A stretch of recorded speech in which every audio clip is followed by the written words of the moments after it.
Hello, I'm the Nostalgia Critic. I remember it so you don't have to. We're all familiar with the term damsel in distress, the helpless female who always has to be rescued by the male, and in return turns herself into the reward. It's a cliche as old as time itself. But in recent years, it's gone through sort of an equal rights movement. We've discovered that even males have to be rescued once in a while, and that truly, stupidity knows no gender. But god damn it, do they have to be so obnoxious? The cliche is bad enough, but when a character clearly shows that he or she can take care of themselves, it just pisses you off when you're the one who has to save them in the end. Or on top of that, if they're just annoying as hell to begin with. Now, I'm not talking about all repeat hostages. For example, April O'Neil got captured all the time, but she was also funny, clever, and had a very likable personality. Indiana Jones's father got captured a lot, but again, he was a lot of fun to have an adventure with. These are the people you want to smack in the face every time they get in trouble. They're the obnoxious little pawns whose only purpose is to be rescued, to the point where you just want to say, you know what, let the train hit them. And I'm here to count down the top 11 of them here today. Why top 11? Because I like to go one step beyond. So, sit back and enjoy the top 11 dumbasses in distress.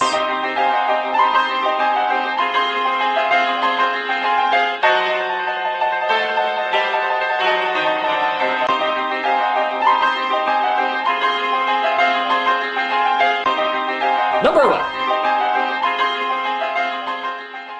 Mary Jane Watson. Now I'm going mainly by the movies with this, though I did hear she gets kidnapped a lot in the comics and the cartoon. Yeah, she's nice and all, but it's pretty clear she's just there to be the person Peter saves. I mean, let's do a quick count of how many times Peter saves her.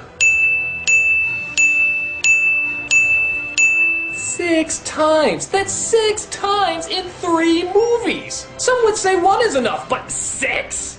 Hell, one time was actually in a lunchroom! A fucking lunchroom! Are you kidding me? She can't even eat without somebody having to save her? We honest to God have to protect her from her own food? Put traffic cones around that apple juice, that shit is lethal! How about the fact that the reason Peter stays away from her is because he's afraid that if the enemies find out who he is, they'll kidnap her? Well, she found out in the second film that she was already in peril 5 times before that point. Hell, after she got together with him, she was only kidnapped once. So I guess in a way that's sort of an improvement. The only film where she actually starts to become a 3-dimensional character is in the third one. But even then, ironically, people say there was a little too much of her. And that most of the time it was just her bawling out Peter anyway. Oh, don't worry though, she'll be hanging out of a building in a few seconds. I love Kristen Dunst, but man, Mary Jane is a Mary Payne. Some dream, huh? Number 10. Kaylee from Quest for Camelot. Okay, this chick wants to be a knight at a time when women aren't allowed to be knights. Well, good for her going against the norm and wanting to be strong. But the only problem is she isn't strong. And I don't mean physically, I mean in any sense. All she ever says is how she's going to be the world's greatest knight, and yet every other second she always has to be rescued by a blind man. A friggin' blind man! Well, maybe you could say she was just starting out, and she only got better as time went on. But no, she gets captured again, and has to be saved this time by a chicken. A friggin' chicken! Lady, at your service. Lady, if you're put in situations where a blind man and a chicken can do better than you, maybe knighthood shouldn't be your first option. Well, I see no reason why I can't come along. I can think of only one time where she saved the blind guy, but that's it. Every other time, it's just her getting captured and yet still boasting about how she's going to be the world's greatest knight. Young lady, you definitely need a career change. I want to save Camelot. Number 9. Wheelie and Short Round from the Temple of Doom. Say what you will about the other Indiana Jones movies, but they had some kick-ass leading ladies. Marion? Awesome. Dr. Schneider? Awesome. That Russian dominatrix? Weird, but still awesome. And then you got Willie.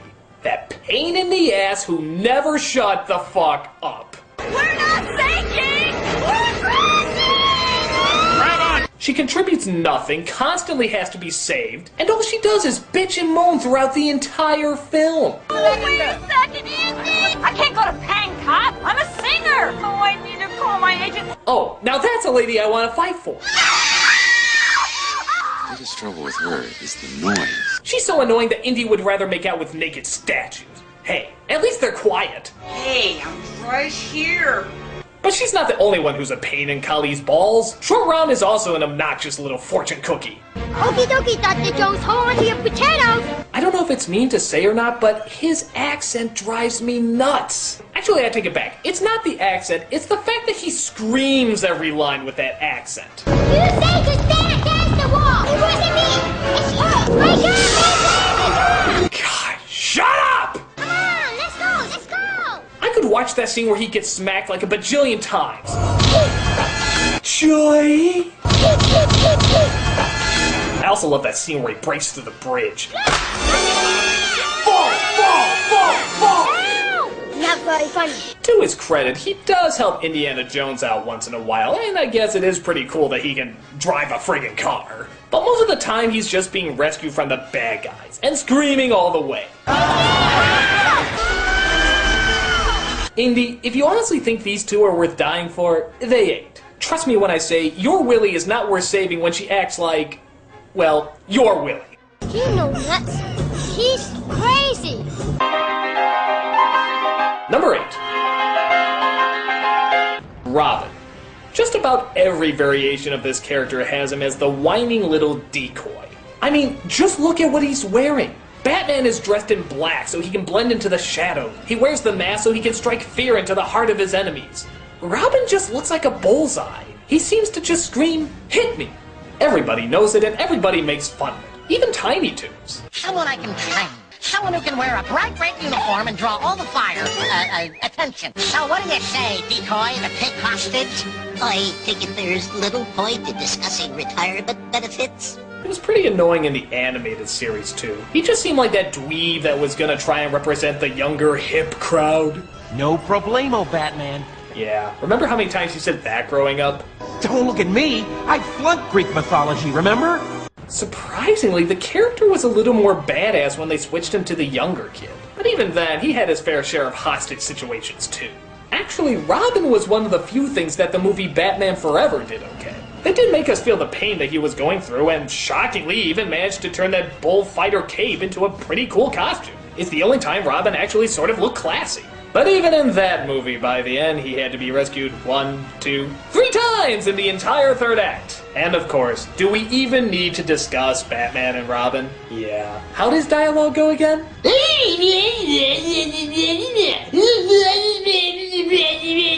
Well, he may be the world's most famous sidekick, but he's also one instance where you just want to say, maybe I should let him drop. Holy migraine! Number 7. Inspector Gadget. Yeah, let's ignore that piece of dick movie and just focus on the cartoon. Inspector Gadget really pisses me off because he has all the power in the friggin' world. He's like RoboCop times 10. He has every gadget for every problem. And what always ends up happening? His damn 10-year-old niece always has to save him. I think I know what they're up to. Good God, why didn't they just give her all the cool little gadgets? I mean, true, she has that book and that watch, but couldn't they just put all that stuff in an intelligent person? In fact, how cool would it be if Penny got all those gadgets? Pretty fucking sweet. As much as Penny always had to rescue her uncle, it was sort of a strange circle of abductions they had going on. When Inspector Gadget gets in trouble, Penny has to save him. When Penny gets in trouble, Brain has to save her. But when Brain gets in trouble, Corporal Cape Man has to save him. But if Corporal Cape Man gets in trouble, well, the fucking world blows up. Bottom line, just don't rely on this idiot. He's a fucking lemming. I guess he made the show fun for kids, but man, someone seriously needs to give this inspector a clue. You can count on me, Chief. I'm always on duty. Number 6. Lois Lane. Well, you know, you can't have a dumbass in distress without mentioning her. A lot of this depends on what version you go to, though. If you go to the older comics, she's just a dimwit who needs rescuing. Black and white show, dimwit. Old cartoon, dimwit. By the time the movies hit, though, she was a little bit more developed and grew much more attitude. The same thing can be said for the animated series, where they turned her into a much more cynical and enjoyable character. But you could make the argument that this only made her worse. In the old days, it was just common for women to just be the reward for the man, and therefore be underdeveloped. But with the movie and the cartoon, they developed her as a tough, no-nonsense person. She would do anything to get the story and was determined to put her all into it. So really, her getting kidnapped all the time doesn't make a whole lot of sense. I guess the idea is that she's way in over her head, but they establish that she can be really smart. And a smart person wouldn't constantly need someone to save her. She could probably take care of herself. By doing this, she becomes less of a character and more of an annoyance. You just want to say, dude, don't go in there, you know what's gonna happen! Take the hint! This also makes her maybe a little bit too reliable on Superman. For someone so smart and independent, she sure is willing to just throw herself for him, isn't she? They even poke fun of how many times Superman rescues her. You just hold on that little lady and you'll be along. Miss Lane. Lane? Lois Lane? The one Superman always saves? Afraid so. At least with April, you sort of knew she was greedy and probably deserved what was coming to her. On top of that, she served as the hero's means to interact with the human world. Lois's job just seemed to be to get caught, and then report on it. I admire later versions for trying to make her more three-dimensional, but maybe that just makes her stupider. I hate to say, I've gotten used to it. Number 5. Jubilee. She's very similar to Robin in that she was supposed to represent the younger crowd who watched the story, and for a while, she did. In the first few episodes, she actually does have some real good lines. Get down! I don't have a whole lot of choice. I mean, sure, she got caught a lot, but she was starting out, too. But by the time the first season went by, not only was she getting caught a lot, but she was a whiner. Are you blind? Is this gonna take long? What is your problem? He's on our side! With Robin, you sort of knew he was dead on arrival. You know he's never gonna connect with a younger crowd dressed like that. And plus, a grown man hanging out with a little kid, kinda creepy. But Jubilee, despite also having a weird wardrobe, had a better chance of connecting because she was part of a group. And on top of that, it was a group of rebels, which every kid loves and relates to. So that's why it really sucks that she became such a third wheel. We wanted to feel like that kid who was part of the team, but she mostly just complained until somebody would come along and save her. And we didn't want that representing us. We wanted to fight right alongside them, not be saved all the time. I don't recall her being too much better in the comics, but at least she did have a few more kick-ass scenes. In the show, however, her power is about as effective as... A Spriggy! Yeah. What else can you say but... Does a mall baby chili fries? that. Number 4. Scrappy Doo. Oh my god, I hate this little turd. This was Scooby-Doo's, I don't know, nephew, cousin, weekend son, I have no idea, but he was annoying as hell. He would always act tough and rush into situations thinking he could save the day. But of course, he's the size of an 8-ball, so physical violence is probably not gonna help you here. Let me at him! Let me at him! Naturally, Shaggy and Scooby had to go in and rescue him every time he'd throw himself into peril. Yeah, you're making these guys look brave! Come on, Uncle Scooby. Da-da-da-da-da-da. His voice was annoying, the character was annoying, the fact that he never shuts up was annoying, God, he was annoying! Oh, and did I forget to mention his annoying catchphrase? Puppy power! Oh, God. First the Pound Puppies movie, now this? When are you gonna learn that catchphrase isn't gonna catch on? Scrappy Dappy Doo! If I ever see a dog like him crossing the street, I'm stepping on the gas. Because the sooner I can eradicate this little bitch from being anybody else's problem, the better. I'm Scrappy Doo! Number 3. Jar Jar Binks. As if I even need to go into much detail. He cemented himself as one of the most annoying characters in all of cinema. But on top of that, he always has to have his ass saved as well. Even when they first meet him, they have to rescue him from something. That's a good introduction. You saved my again. What's this? A local. I think the most I've ever seen him do in these movies is lead them to where the underwater city is. That's it. Everything else is either getting himself in trouble or getting other people in trouble. And then, somehow, this guy actually gets a position of government. Though I guess that makes sense, saying nothing but garbage, being terrified of people, and yet never listening to what they have to say. Yep, that adds up. And I guess I'll point out what everyone else has as well. If Jar Jar was never put in power, then the Emperor never would have made his clone army, and everything wouldn't have gone to shit. So, yeah, everything that goes wrong in the following movies, you can totally blame on Jar Jar.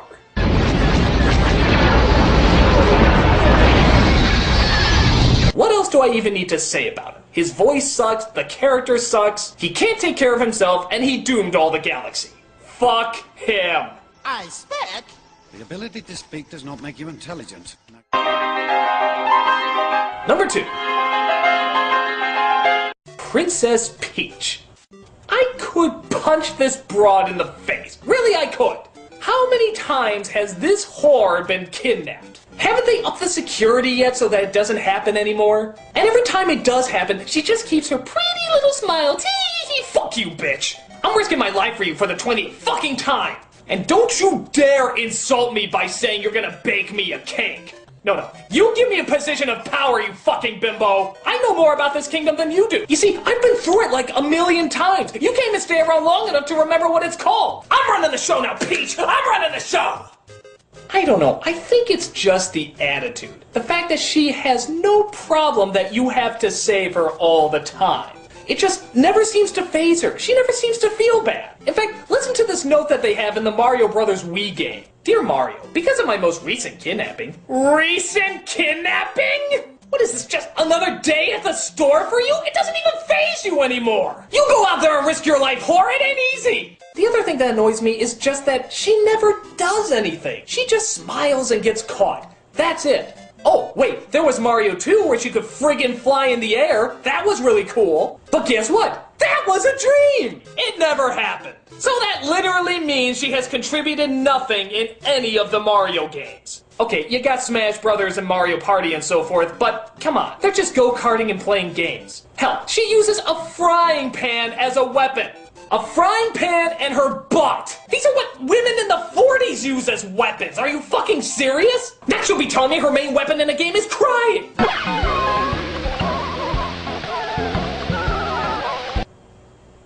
I hate you. Ugh, Princess Peach. If you still want to save her after all this, well, you'll have plenty of opportunities. Now I know what you're thinking. How can I possibly top Princess Peach, one of the most famous damsels in distress of all time? Well, believe it or not, there's actually one worse. Who could it possibly be? Let's take a look. And the absolute biggest dumbass in distress is... Bella from Twilight. This has to be the most selfish, male-dependent, uncaring, manipulative, self-centered, pretentious, idiotic, whining little bitch bag you will ever see in your entire life. And honestly, that wouldn't be too bad a character. That'd be very, very interesting if it was intentional. But it's not. Bella is supposed to represent the everyday teenage girl. If that's the case, then the story really got mixed up who the blood-sucking monster is. She thinks she's tortured even though really she has no problems. She gets a crush on a boy and decides she wants to marry him, even though she's not even out of high school yet. She wants to be turned into a vampire, which everyone has said is throwing her life away. But of course, at the enlightening age of 17, she already knows exactly what she wants. Aren't you glad you followed through with every bright idea you had at 17? Aren't you glad you totally committed to something that you knew you could never make a mistake on at that age? Oh yeah, 17! Nobody ever fucks up at that age!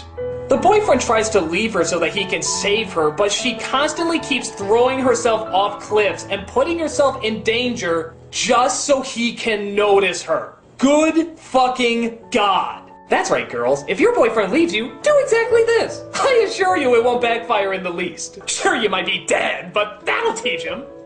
She then gets another boy involved who actually seems supportive and attentive, but she dumps him because the other guy looks at her weird. And by God, how can she turn down a guy with no personality that just looks at her weird? Again, one of those brilliant choices you make at 17. So now a whole war is going on, all because of her. And everyone is going out of their way to try and protect her, and she's simply like, yeah, that's cool. Oh wait, she does try to say once that she's not worth it, but that only lasts a few seconds. She then realizes that she is worth it, and is totally on board with having muscle boys carry her around everywhere. And just as her boyfriend finally agrees to marry her, imagine a boy being pressured into marriage. She dicks around with the other guy yet again. Oh my God. I mean, oh my God. I have never seen a character more needy and more insecure. She is such a dumbass in distress that it's actually kind of scary. She is a scary character. In another dimension, maybe she could have been a great Shakespeare villain. This really complex, developed psychotic mind. But as the common, everyday, relatable girl that we're all supposed to identify with, she is, and always shall be, the biggest dumbass in distress. I'm the Nostalgia Critic, and pray for these boys, people.